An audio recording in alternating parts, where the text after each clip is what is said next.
Hello everyone! It's me again, Ma'am Shirel. For today's video nga po, ay papunta po ako ngayon ng bayan. Dahil dadalhin ko po yung order sa akin na Angel Skincare Peeling Lotion. At ito nga po't naibigay ko na sa umorder. Salamat po sa pag-order. At pagkatid ko nga, ay namili na rin po ako ng kaunti sa grocery. Yan mga kamamshi, pauwi na rin po ako. At ito po ang aking mga pinamili para sa aking maliit na tindahan. Ay, thank you Lord!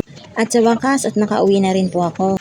At aasikasuin ko naman po ang aking mga pinamili. Inuna ko po yung mga ilalagay po sa rep para make sure po na hindi po sila masira. At para na rin po tumigas yung nabili ko pong Jolly. Para po pag may bumili, may maibibigay na po ako matigas. Abay mabili po yan ngayong tag-araw. Sa mga bata, gustong gusto po yan. At may bumili nga po pala sa mga oras na yan.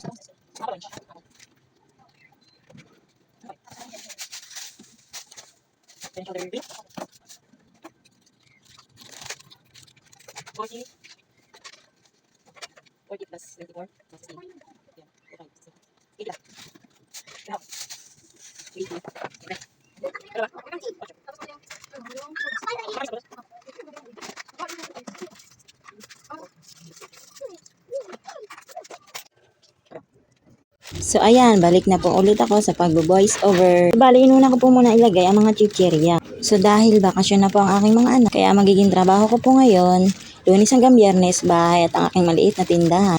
At tuwing Sabado, labandera, at tuwing Linggo naman ay magtitinda po ako ng isda kasama ng asawa ko. Ano, kaya pa self? At ang matapos nga po palang isabit ko ang mga chichirya, ako po ay kumain po muna dahil tomgo na po talaga ako. So, ang kanin ko nga po pala ay brown rice. Tumigil po muna kasi ako kumain ng puting kanin. Puting kanin! May ganon. So, yan po ang aking ulam. Gatang kalabasa na may sitaw at may sahog na alimasag.